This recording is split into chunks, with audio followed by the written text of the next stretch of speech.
And I always try to be like, how many pieces do you think you can realistically make a week? The answer, by the way, is 2 to 3. I don't care what you're like. People who say 7, then it's a conversation of like, bitch, you don't have to freaking post that much. Like, that's insane. And the people who just say 1, it's about convincing them, okay, well, it's the quick wins that are going to help you the most. Like, you spending 13 hours on an illustration that's only this freaking big on someone's phone is a waste of time. You know what I mean? Like, it's all about, again, the message, not the skill it took to make. The Perspective Podcast is fuel for your mind and creative grind. Each week, my guests and I provide the skills for thinking bigger, overcoming adversity, and making an impact with your work.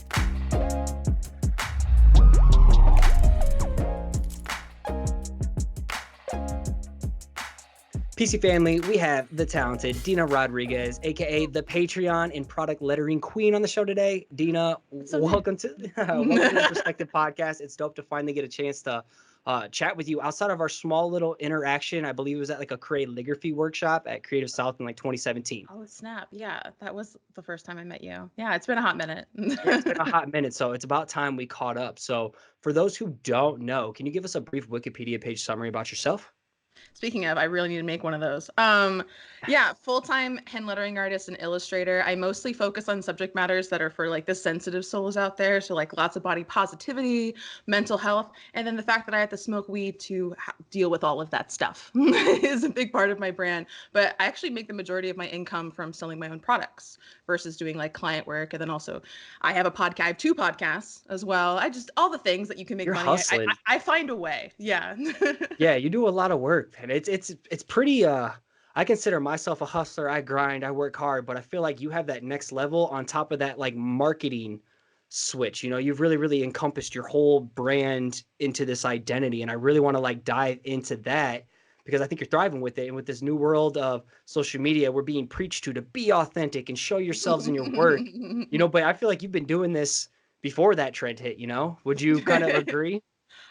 Actually, I wouldn't. I think I was super fake in the beginning because I didn't really know who I was or like what my voice was as an artist. Give us like a timeline of when you were All fake, right. because I was filtered and fake in the beginning, and then Totally. it's probably taken the last 2 years to find my voice.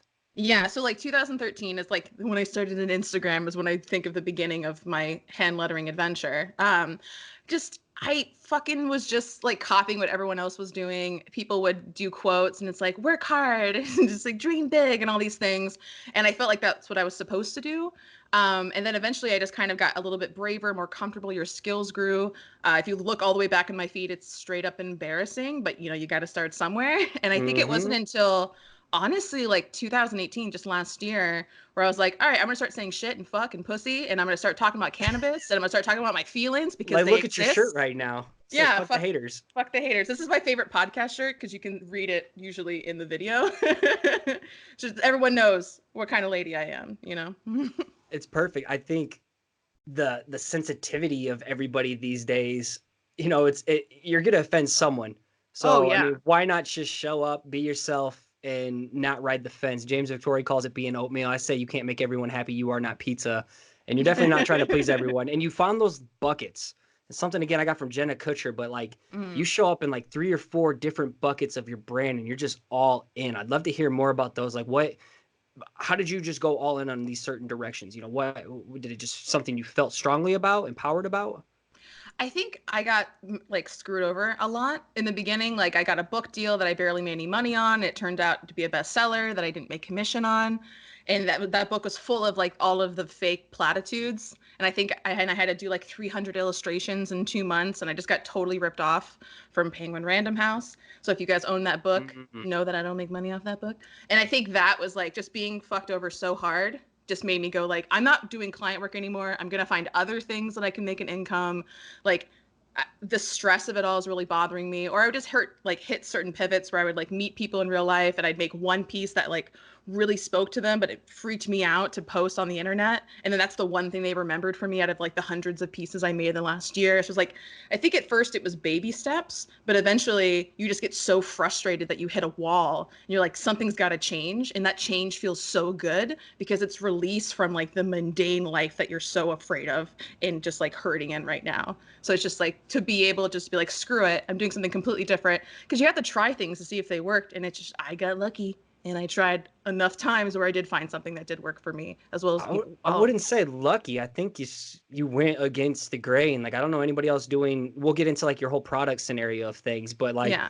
dyeing your hair or your color schemes or the art that you put out there, it's like it's all in your face, which is a good Mm. thing, you know? Oh, that's right. When we first met, I had like bright blue hair, didn't I? Yeah, and like I think your Instagram, maybe it's your Skype that popped up with blue hair Oh still. yeah, my I still haven't updated that. I'm slow to it because I'm really proud of that first dye job because it was before my hair just died inside because I bleached it so many freaking Oh times. God. And So you hence just the start bald hair so you now. I'm just like, start screw me from it. scratch? Yeah, and also I there's definitely like a feminist vibe with having a bald head. It's like I have opinions as I'm walking at you on the sidewalk.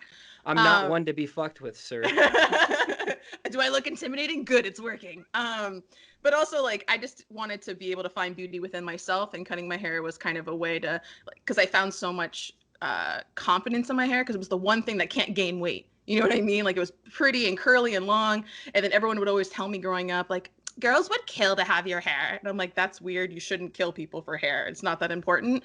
And then when I buzzed it, it was like a huge kind of like, oh, okay, now I can work on the inside type of thing. And I can't, and it's just so nice and fresh just to wake up and be like, I'm ready. Oh my, tell me about it. I grew my hair out. I just grew my hair out in the last year, but like the first 16 years, I just buzz it and I never had to do my hair until now. That's why I'm wearing a hat today because it's just a hot mess. But talk about the body positivity and feminism and woman empowerment. I want to know more about this angle because you own it. Yeah. Thank you. I appreciate that. I mean, it's interesting because feminism became like a fad to a Yeah, it certain seemed like all of extent. a sudden a trend this year, but Yeah. And at the I'm same always time, I like, think it's a good trend.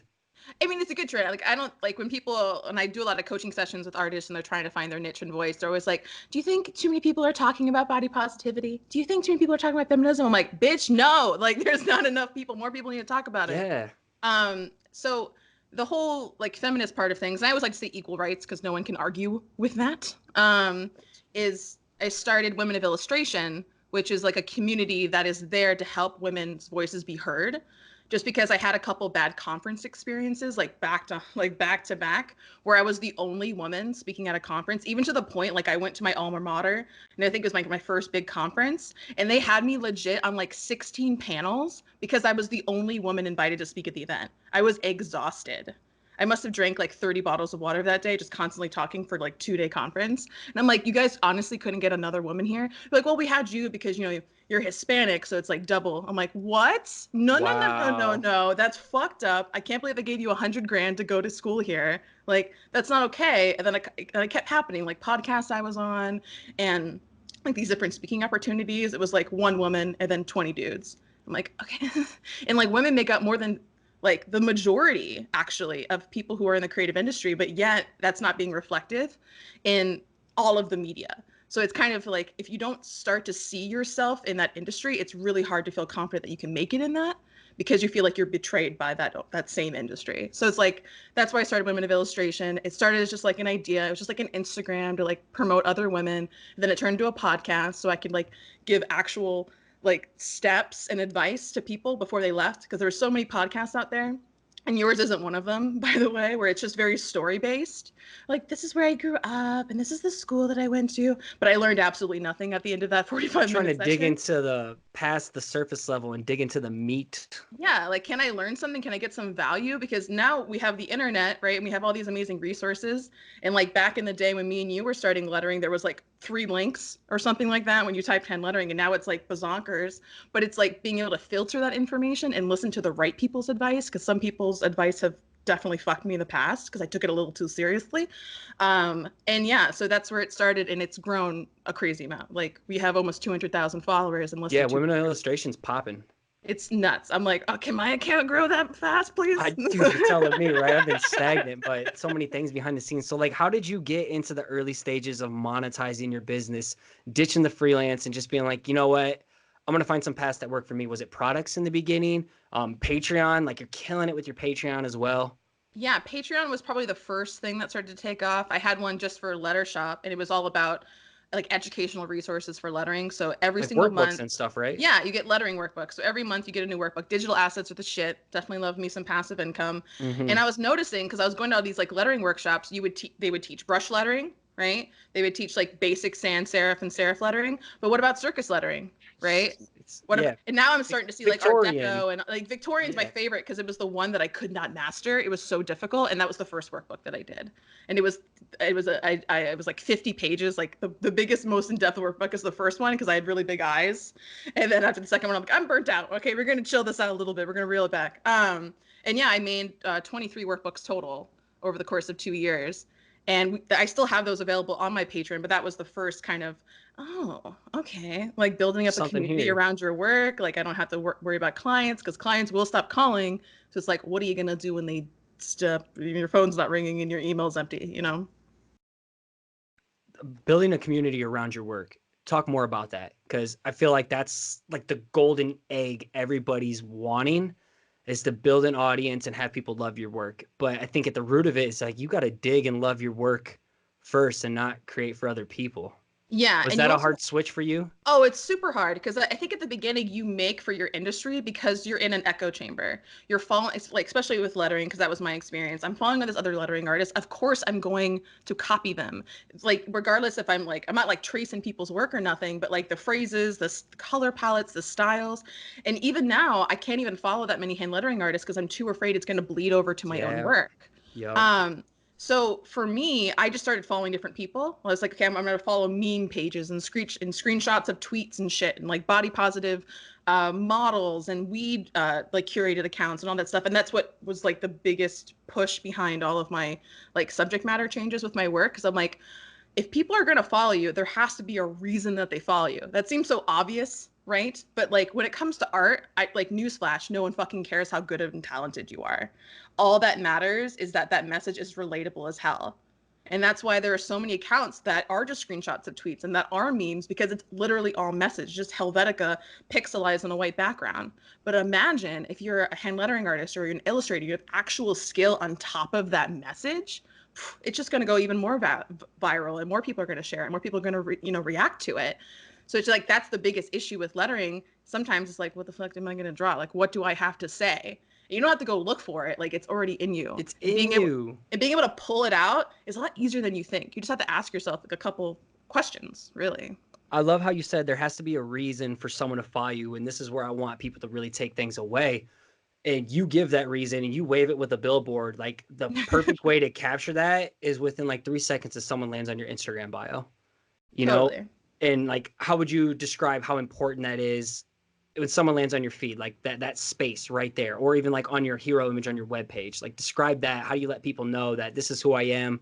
Either you're for me or, you're not, basically. Yeah. I think the weirdest thing is when people say I'm an illustrator and artist, and that's the only descriptive Yeah. vocabulary they use in I'm their a account. Like, no muralist, shit. a muralist, lettering artist, an illustrator, but like what kind? Why is it for me? Exactly. Like, You what know, are you drawing? so saturated now. Like, how do I Mhm. know your work is for me? Give me that reason. Yeah, you have to like it breaks it down in a couple different segments when you find your subject matter. It's what topics do you talk about, what mediums do you use, and what kind of industries do you work with, right? Because that's how we can break it down. Because even if we're looking back in like SEO, OG strategy on Google, like what keywords do I have to type into Google to find you? And if it's just hand lettering artist, bitch, you're gonna be on the quadruped freaking page. Like that's not gonna help you. What can help you is location's an easy one, like hand lettering artist in Portland, Oregon. I was actually the #1 page, the first result on the first page of Google the entire time I lived in Portland, just because I know a little bit about SEO. But bringing that even more forward to like Instagram or some other social media platform, like going back, why should I follow you? What are you talking about? Is the reason I followed you on Monday going to be the same reason I continue following you on Friday? Are you going to betray my follow? Are you freaking all over the place and talking about blah, blah, blah, blah, blah, that has nothing to do with my life? And then I feel alienated as a follower. Like, figure out your subject matters and then stick to them. You can evolve. This isn't a cage, right? You don't have to be like limited to this one thing. You're going to get bored. You're a different person than you were 5 years ago. You're going to be a different person in 5 years from now. It's okay to evolve, but sticking to it kind of like week to week, month to month, year to year, like that's going to help you. So just figure like these are the questions that I asked like my coaching students. It's like, what kind of TV do you like to watch? What kind of podcasts do you like to listen to? What kind of books do you like to read? There's going to be patterns that evolve. You're like, oh, I like sci-fi versus I like rom-coms, or I like, to read autobiographies. I'm really into history. Those are the things that you like. Guess what? Those are the same reasons that people want to be your friend is the same reason they want to follow you on the internet. It's because you have things in common. They see themselves in you.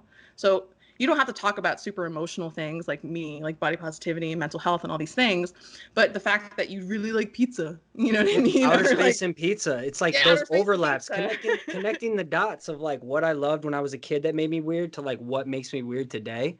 Hmm. You know, like that's pretty powerful stuff. Totally.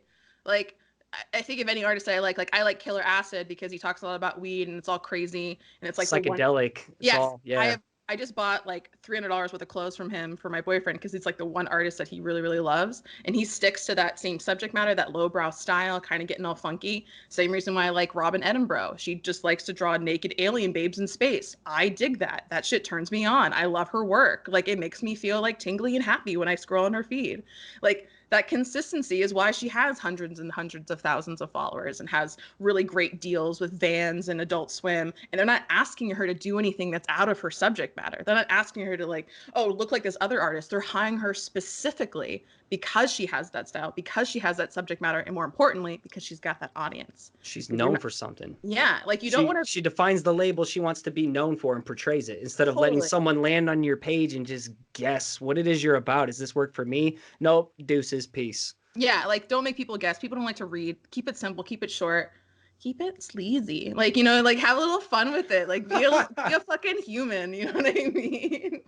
Um, Oh shit, this is hilarious. Oh, like so bucket wise, some people like the naked alien sex sleazy women, that's one bucket that she just thrives in. But you have up to like 3 and 4 in your opinion, because there's no one size fits all and everything. yeah. What do you think is like a good amount of buckets for someone just to start off with? What do you teach people? I like three. Three is just a pretty number, Three's man. a magic It, number. it feels good. And typically, you might think, like, when you're coming up with these different subject matters, that they might not be related, but they are because you're the thing that they have in common.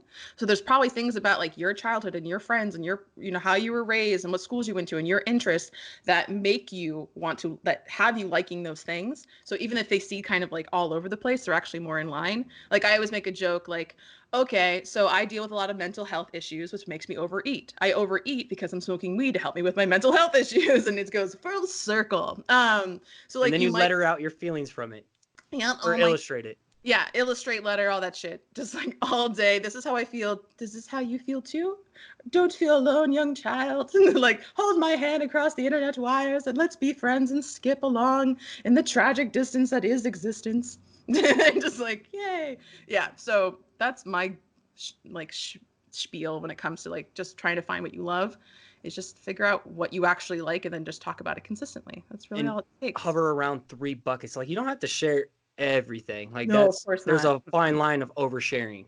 But three Hmm. buckets, I think that's something everyone can start with. And if you find like one thing is just lighting your soul on fire and it's really, really taking off, you're not just creating for other people, but you really love it too. I mean, one Hmm. bucket could be fine, 2 buckets could be fine. Yeah.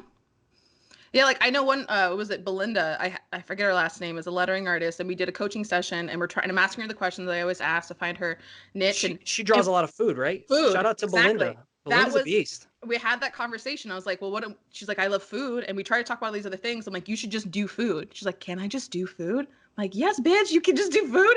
And now, like a year later after that conversation, and I'm not saying like, oh, I'm the reason she does food lettering. Like, not at all. I think I just maybe confirmed it or You something like help that. get them, the coach gets someone out of their own way Yeah, for them totally. to do their thing. Yeah, and she's fucking killing it now. And I use her as an example to all my students and try to get her as many followers as possible because I love her so much. But you don't have to have three or whatever. It's just something that makes sense for you, that's fun, and something to kind of like do a beta test. Like you're not gonna know that you like something until you try it. So I always tell my students, like, do it for a month. Pick out your one bucket or your 3 buckets.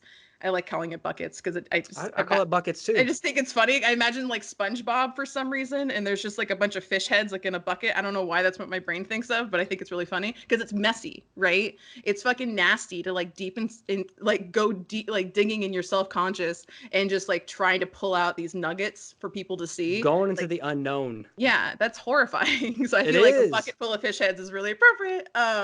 But Yeah, so just being able to try it out consistently for like, let's say a month. And I always try to be like, how many pieces do you think you can realistically make a week? The answer, by the way, is 2 to 3. I don't care what you're like, people who say 7, then it's a conversation of like, bitch, you don't have to freaking post that much. Like, that's insane. And then people who just say 1, it's about convincing them, okay, well, it's the quick wins that are going to help you the most. Like, you spending 13 hours on an illustration that's only this freaking big on someone's phone is a waste of time. You know what I mean? Like, it's all about, again, the message, not the skill it took to make. So 2 to 3, and then do that for a month. See how you feel about it, right? Is it easy for you to come up with ideas? How is your audience reacting to it? And then if it feels good, keep doing it. But if it kind of was like, Dina, I tried to do this for like 2 weeks and I hated it, then that's a huge sign. You should stop. You're the only one in charge of your time for the most part, especially this like freelance hustle or whatever that you're doing. Then switch it up. Okay, let's have another conversation. Let's find something that's a little bit more meaningful. And sometimes it takes 2 or 3 tries, but you're going to get there so much faster because you're trying in the right way. Yeah, you can't make progress when you're parked. Yeah, I totally. think I hope people are taking notes on this. Shout out if you are taking notes, make sure you like take an Instagram story, screenshot, and like tag us both because I'd love to reshare it because we got some gold digging in this right now. So Mhm. so then just to like kind of wrap things up, your top 3 tips for growing an audience would be just for people taking those notes. And then where can they get more if they want to get into like this coaching and stuff with you and really, really dive deep with someone like you? hmm So building an audience, it all comes down to consistency and relatability. So it's like, how often are you posting, right? And does that shit align with my values as a customer or as an audience member? So when you're trying to post this work consistently, make sure like if you're going 5 times a week, you're going 5 times a week. You can always do more, but the algorithm, it's like a girlfriend, right? And you stop calling her as much, she gets pissed, right? And she's not going to be doing favors for you no more. She's not going to be cooking you nice homemade dinners, all right? She's not doing you no favors. It's So ramen. Instagram gets pissed, and because you're not using her as much as you used to, you're not hanging out with her. So whatever you can do, it's 3 times a week. That's great. If you want to go higher, that's amazing. Just don't go less. And then when it comes to the actual artwork itself, storytelling matters. Like make sure when I'm seeing that picture, that one image, that I understand what it means without having to read the caption. Because what's going to help you the most is when your artwork is being shared. And when I'm sharing that shit to stories, there's no story that comes with it. It's just the image. And when you're being reposted by larger accounts, it's up to them what they're going to talk about. And hopefully they credit you in the appropriate way, which is a whole other conversation. Um, Hmm. you're like, oh, I know what that's about. Like, I've had to sue quite a few people for stealing my work without my permission. And just try Copyrights, friends, copyrights. copyrights. Yeah, like look, you can if anyone steals your work, you can report it for copyright infringement. It will get deleted from their account, and that shit will hurt their account for up to 2 to 3 weeks. Do you copyright all your work? Not like I send it in the mail, like I send a Okay, copyright okay, thing, nothing like that. okay. But I do plan on making a yearly book, so that way it is a little bit more copyrighted, since it's being stolen so often, especially my weed stuff, because apparently there's not a lot of good weed art out there. Just in No, case anyone out there wants to start doing weed art, you should. It's gonna go viral, because there's not a lot of good stuff out there. But yeah, it just comes down to, do I relate to this? And making sure that that picture speaks for itself, and then give me a little extra in that caption. Like make someone stop in their feed to see your work, and then they read that first 120 characters, which should essentially be like a clickbaity headline, right? I don't tell me like, oh, today I drew this thing. What do you think? No, no, no, no, no. Tell me the story. What's like the tweet? context. Yeah, Why exactly. should I Context. care? Why should I care? Exactly. Why should I care? It's like a Any subject line. Totally. Anything you write for any sort of marketing, at the end of every sentence, why should that person care about it? And is it self-serving? I Make don't them care. hit show more. How can you Yeah, make them hit show more? What's in it for exactly. them? Yeah. And then go into like a little bit of story mode. And story mode could be like a paragraph. Okay. You don't have to write a novel here. And I do think if you just use a keyboard on top of that to write your caption, it's going to help you because no one wrote the Great American Novel on their phone. Okay. So it's a little bit easier if you're having a hard time writing. I'm just like, how many more tips can I get? How much time do I have? Those are some bullet points I think that could really help. It's just, again, relatability, consistency is key. Yeah, for sure. Agreed 100%. Um, you've been very successful on selling your work via products. You know, you've kind of built your empire on that and honed in on your business model. You know, what are some tips for people who want to get started? And I think you just recently, I know maybe we're speaking in the future right now, but as we record, you recently just dropped a new product. So if you can give like a sneak peek of, you know, something what someone can expect when starting to sell their products, how does someone get started in the first place? And where can they go to get more information? Yeah, so I have a new course. It's on women of illustration. All my more educational resources are being pushed there. So whether if you're a man or a woman, don't worry, you can still be a part of women of illustration.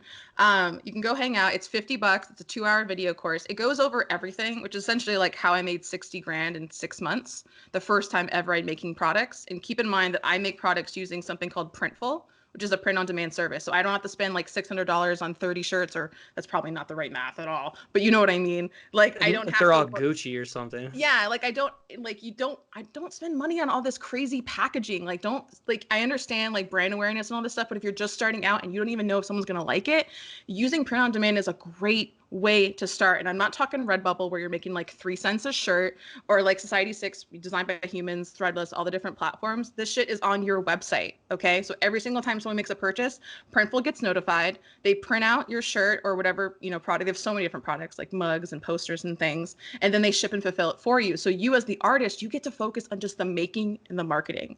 And now this course isn't going to be like step 1, open Printful. Like it's not going to walk you through how to use that platform. They have free resources for that. But it's more about like, okay, how do I build an audience in the first place? So that way I can actually have some products to sell to, because you're only going to sell like only 1 to 5% of your audience is actually going to buy something from you. So that's only 100 people. That's not really sustainable income, and it's not really worth the time to get samples or take pictures or do any of that stuff. And what's really going to help you is just figuring out that niche, some of the things we've already talked about in this episode, honestly, talking about making and manufacturing, like what are the best products to use? What do you have to watch out for? And then really getting into how do you have a successful launch? Because it's a lot easier than you might think, and a lot of people are messing it up. Like for one, you got to tell people a lot that something is happening. The second that you want to make a product, a course, whatever, tell people about it. Freaking do a tweet, talk about it in stories, record a video, put it on your grid, and then let them in it. So by the time it does actually launch, everyone's seen it, because your engagement rate on Instagram and other platforms is shit. Let's be honest. It's like Horrible. less than 5% sometimes. Like it burns my soul when I have like 60,000 followers and like, oh, 1,000 people saw this post. That was worth 3 hours of my time to make. Not like, why? So it's good to repeat yourself. That's just one little free tip. So definitely it's the one thing that's maybe the most amount of money with the least amount of work. And I highly recommend it. And a lot of people, they want to do products and client work. I think start with products. So that way you're really focusing on your voice, your style first and foremost, and more importantly, who your audience is. So that way you're attracting your clients' customers, That's not your gold. clients. That is absolutely gold. So that way That they want to yeah. collab with you versus hire you. Like you're no longer a commodity, you know? And especially in the early stages when you're doing freelance, everybody's trying to hire you to do someone else's style. You're not Mm-mm. really getting hired to do the work that you've spent a season or two getting lost and finding your true voice and style. So like products is definitely like the way to do it for sure. So like you've gone against the grain, doing things that other people aren't doing. Do you want to explain kind of this new model that you've been doing, like very, very limited runs of things, right? Yeah. So For a in limited time, I should say. Yeah, so in the beginning, print on demand, like if I wanted to print like the same design for 30 years, I could do that. You know what I mean? Like there's no inventory, there's nothing I have to worry about. But with that comes an issue, because you have to create FOMO for people in order for them to trigger what's called an impulse buy. And I don't believe sales are the way to do it. I'm an artist, and these things are the more exclusive they are inherently worth more. So, and I made this one post last year when everyone's doing like Cyber Monday and Black Friday deals. I refuse to do a sale on the same day that everyone else is doing a sale, because I'm not going to compete for your wallet like that. You need to be doing things when everyone's not doing it. Like I only have one sale a year, and it's on my birthday, which is August 26th, because there ain't no holidays on August 26th. I'm not competing for your freaking time. You know what I mean? And so I was doing all these things in sales. And when you're doing print on demand, you don't make a crazy profit. Like you could set whatever prices you want, but sometimes I'll make like $20 a shirt or something like that, which is great. But if I'm putting it on sale, then it's like $5 a shirt. And that's really not sustainable. So it's like, I don't want to have to train my audience, like only buy from me when something's on sale. It's the And same thing like it degrades you as not a premium brand. totally. And like also like think of why someone signs up for a newsletter, right? I'm on Forever 21. I'm on tour. Those are like my 2 favorite plus size brands. And literally the only time I will buy something from the site when I see something that's like 50% off now. And that's not good. You know what I mean? They have like, obviously like a shit ton of inventory and all these things, but it's just me over here. I can only make so many designs in a week or in a month. So instead, I'm like, okay, I'm not going to do sales anymore, which is like a huge fuck you to like everyone else that's doing small business, making their own products. So I'm like, okay, instead, I'm only going to have artwork live for 30 days. That's it. There's like, if you go to my website, if you go to my product page, there's a literal countdown on every single page. So you know exactly how many days you have left. Now, if that product is successful, let's say, it's one of the top performing posts or it does really well in my sales or something and my funnel's going good, then I'll go ahead and add it to what's called the archives. Now, the archives are something that you cannot access publicly. You actually have to become a dollar patron in order to get a password that changes every month. So you can't just pay once, and then you have access forever. It's only $1. It's not that big of a deal. And then you can go ahead and access it. But let's say that design was a flop, then it just gets deleted forever and it never comes back. Now, with this new model, keep in mind, I'm not doing wholesale either. I'm not doing anything. I want it to be only exclusive to Letter Shoppe. And I want my apparel to be a little bit more expensive than some other people's brands because, print on demand is more expensive. So my shirts are like $45. Most people do shirts for like 25. Yeah, you got to make a cut from it. Yeah, I got to make a cut from it. And Because how much also, does printful take? it depends on the shirt and also like or what you're making, but like I only choose the really really high quality shirts that cost Because $25 you're a to make. premium brand. Exactly. And Yeah. I believe in clothes that you should be able to work out in, that you can sleep in, that you can live in and go out in. It should be that stylish and that comfortable. And with that comfort comes a higher price tag. Like what I'm wearing right now is a tri-blend. It's so crazy soft and it's perfect for women who don't like to wear a bra like me. You still get some nip coverage, but you also get a little airy. Feel a little frisky as you're getting frisky outside because it's getting a little nipply outside right now. That's the way that I like to roll. Oh, he's so blushing This right shit now. is He's like, so entertaining. This is like, I'm not used to someone who matches my energy, and you're blowing my energy away right now. So like, I'm feeding off. uh, This is awesome. it's because I'm excited. I've done so much shit the wrong way, and I've wasted so much money. Same. And Same. this isn't my first apparel business. I had an apparel business when I first graduated college. It's called Hipster Ketchup. Don't ask. And it was like, I'm gonna make designs that I think are cool, but no one else thought were cool. And I spent like thousands of dollars on inventory that no one bought. I didn't know Sitting anything on about stock. marketing. Whew, it was so bad, and it literally kind of bottlenecked me for a long time. Like it really made me afraid to try products again. So when I started doing apparel and it was such a hit, I was like, oh my God, I should have been doing this 10 years ago. Like, why did I let that fear stop me from trying? Because you're not going to know unless you try. And I know that's so like cliche, but it's cliche because it's fucking true. It's Okay. true. It's facts. Facts. Yeah. So this whole new system of like making products, the first week was a little weird, right? I'm getting DMs like, so I'm trying to buy this shirt, but there's a lock icon. Like, what do I do? And I look walking, there's like, it's going to take some education. It's weird, right? Like, not a lot of brands are doing it. Behavior training. Yeah, but I'm giving it 3 months, and already in the second to third week, like we're already starting to see sales go back to the way they were, and it's How quick are increasing you people's flipping click a new rate. design? Sorry to interrupt you. Oh, it's okay. How Um, quickly are you flipping a new design that lasts 30 days? so I make about 1 to 2 new designs a week, and then How each long does each design, one take you? uh, it depends. Sometimes 3 hours, sometimes 2 days. It just depends. Like usually it's like how much weed do I have to smoke to get a good idea? You know what I mean? um, so yeah, it usually doesn't take that long because I'm all about the iPad and I work really fast Are you now. Procreate? I can't get into Procreate no matter how many times I drag that fucking circle color So like to my AstroPad? freaking thing. Yeah, I use AstroPad, and then I'm Okay, gonna be learning like the new Fresca, Adobe Fresca, for which I think sure. will be fun, just so that I don't have to worry about connection issues or anything So like that. is your shit all vector then, or you thrive in Photoshop? Oh, I love me some raster. Okay. I need some raster. So I you're want working it. with some fat ass artboards for like some of these prints and stuff.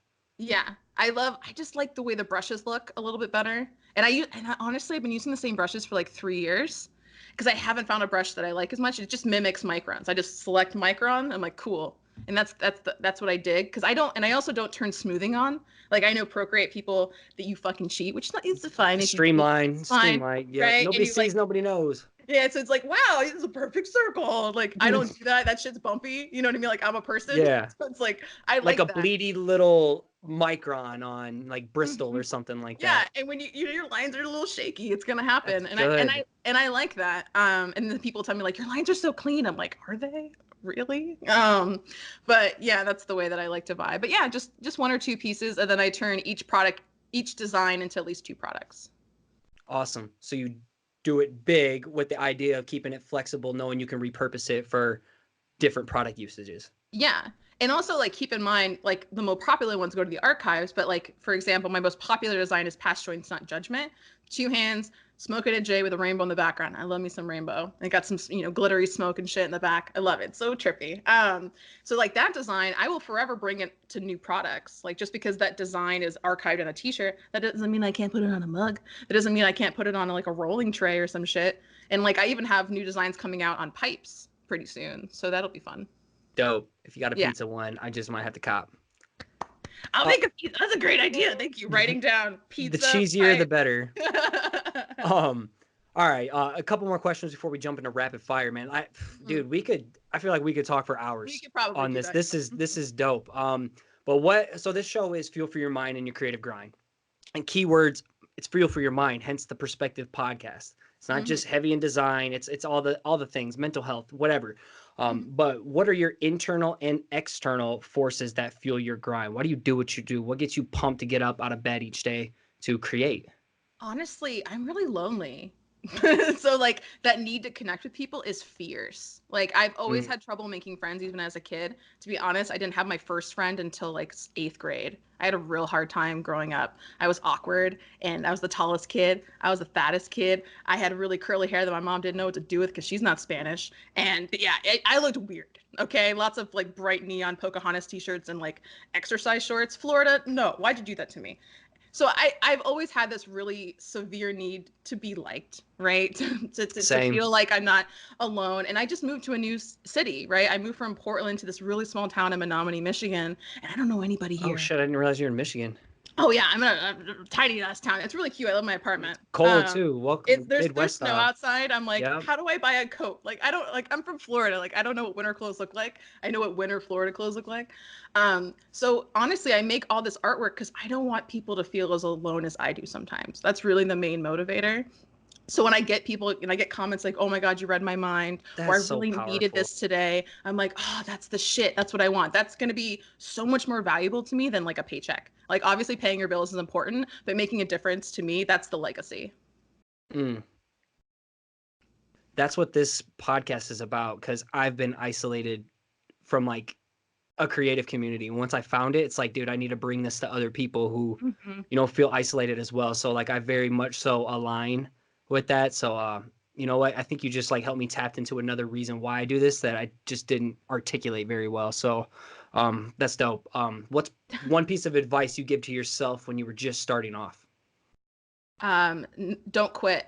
Like I literally have this tattoo on my wrist. It's of Mary Kate McDivitt's design, and it just says "Don't quit," and it's a hand that's holding up a pencil that looks like a cigarette.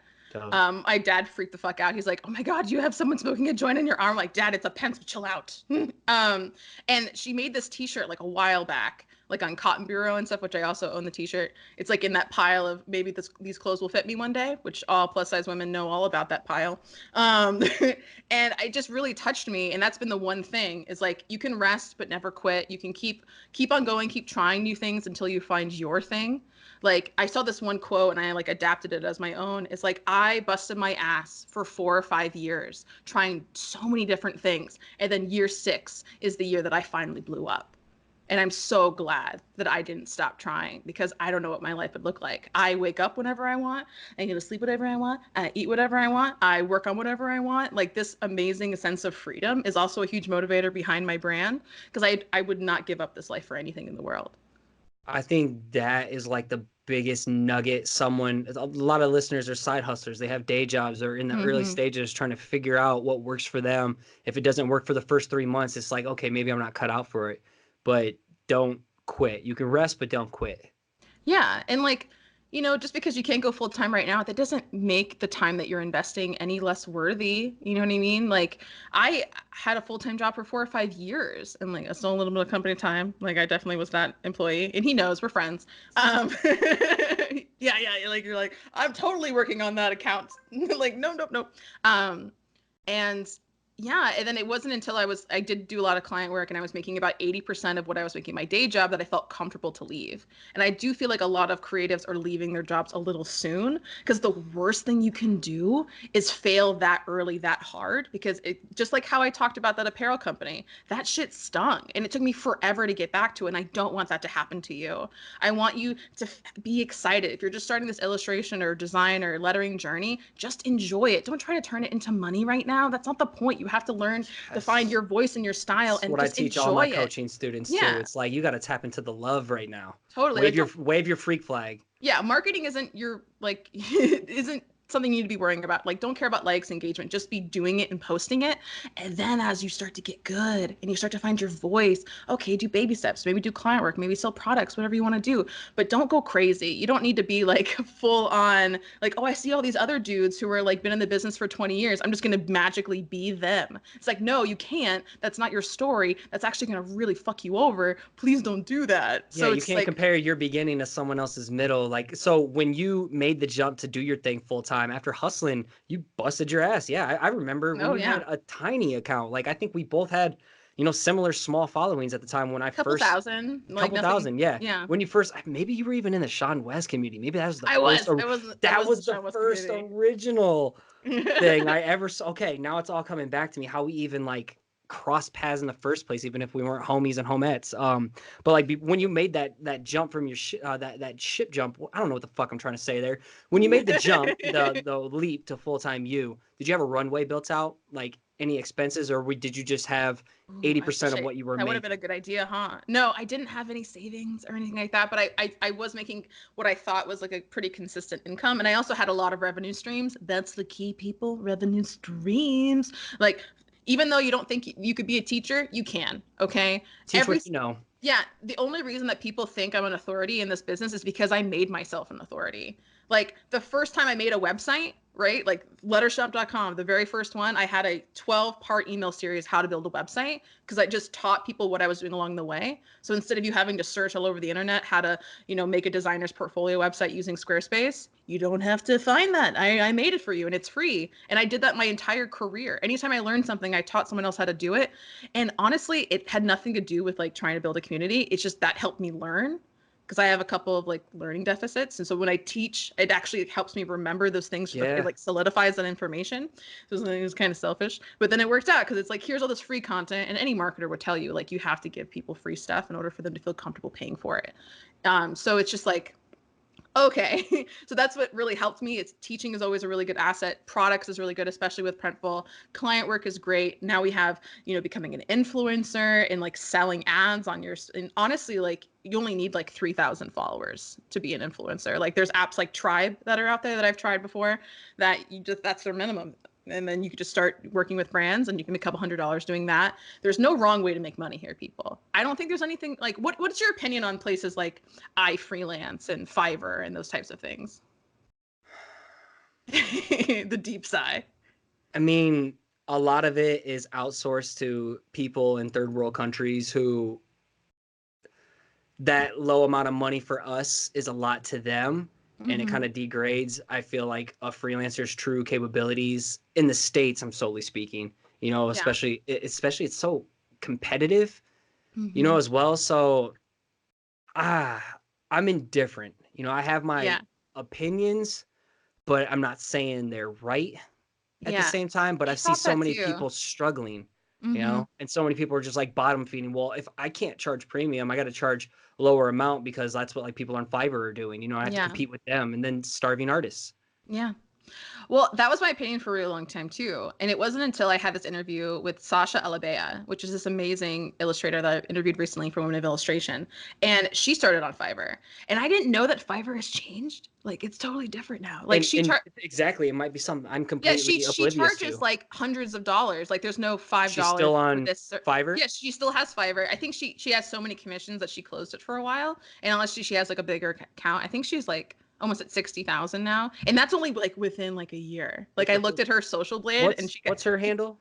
it's Sasha underscore Elebea, which is Lebea, I think. If you just Okay. type Sasha, I feel like you'll find her, which is Sasa. Okay. She's great. I love her so much. But yeah, it wasn't until she was telling me about her Fiverr experience. She's charging like a decent amount of money for her experience, right? And it was just like, and the way that they organize their landing pages is actually really great. So that way, like artists don't have to worry about building a website or whatever, and it can kind of help them with pricing. Because there's also this perspective to consider, which is, you know, now that I hire freelancers and stuff all the time, it's kind of like, oh shit. If you're just starting out, right? You don't have a lot of experience. You should not be charging a lot of money for what you're doing. Agreed. It's not worth it. Like you cannot be charging like $100 an hour if you just started drawing 6 months ago. Like that's not how this works. So it's like everyone has to start somewhere. So I I was doing don't like think $50 a pop, you know, but and dude, then 300 and then 1,000. totally. I had an Indiegogo campaign, right? That was $25 logos. That was me. I did that in like 2013, 14 when I first moved to Portland. I can't believe, and I did that not because I cared about the money, but because I needed the experience. And I just did a bunch of hand lettered logos for $25. Oh my God. It was Steal. so, yeah, this is a steal. Not that many people bought it, but you know, it's fine. So it was just like, I think that experience can really help you grow. And even though you talked about that book deal that totally went south, I had to do 300 illustrations in 2 months. When you look at my feed, there's this crazy jump that happened in just a really, really short amount of time because I put in the work and I had to do so much practice and I had to really hustle. And I made like, I don't know, like 30, 40 illustrations in a week. It was insane. Wild. And because of that, I found my style so much faster, all these things. So it's like, even though, you know, I was undervalued at that point, I learned, I feel like so much more of a valuable lesson than that money would have given me. And honestly, being like fucked over by that book deal is what started Lettering Adventures. That's what started my workbook series. And my career wouldn't be where it is today without that experience. So it's kind of like, you know, so I think it's like, if you want to dip your pinky toe, those platforms are fine. So You yeah, don't have, for beginners, I think yeah, that's yeah, a yeah. great place If for you've been like a sure. seasoned designer for 10 years, like don't go on fucking Craigslist. Like make a landing page, be a proper marketer, you know what I mean? Yeah. But like, you know, it's really emotionally daunting when you do something you've never done before. You all that self-doubt and then anxiety, and we have so much more anxiety than we did 20 years ago. Like that comes into play so much harder. And so when you hear all these like really advanced artists and designers telling you to like, oh, do a landing page and then have a newsletter, that's really overwhelming for them. And that much work is going to prevent them from even trying. So if it's going to take a baby step to make you feel comfortable, that's totally okay. You Start know? before you're ready. Yeah, you know what I mean? Like, Yeah. and again, like, you know, go through that period where you're just kind of finding yourself and just doing it for fun. But when you're ready to start making money, just do it slowly.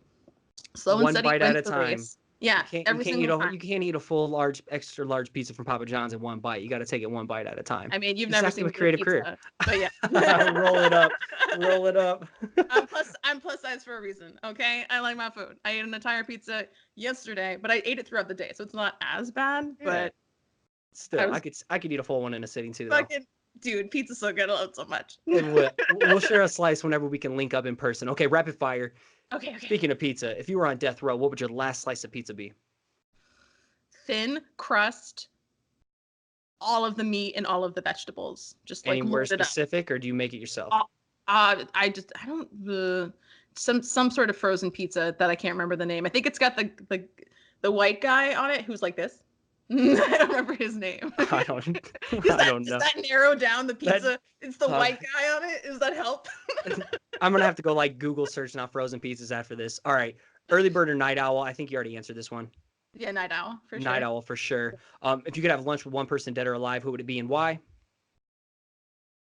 My grandma, because I miss her, and That's she cool. had a huge impact on my life, and I didn't have the best communication skills when she was alive. I had a really bad speech impediment when I was little, and I talked really weird, and she didn't speak a lot of English, and I know more Spanish than I did back then. It'd be really nice to get to know her. That's a good answer. Oh wow, I should have asked that one later. Okay, uncomfortable emotional chuckle. Yeah. Let's pivot to a fun one again. Okay. If you were a typeface or a font, what style would you be and what would you be called?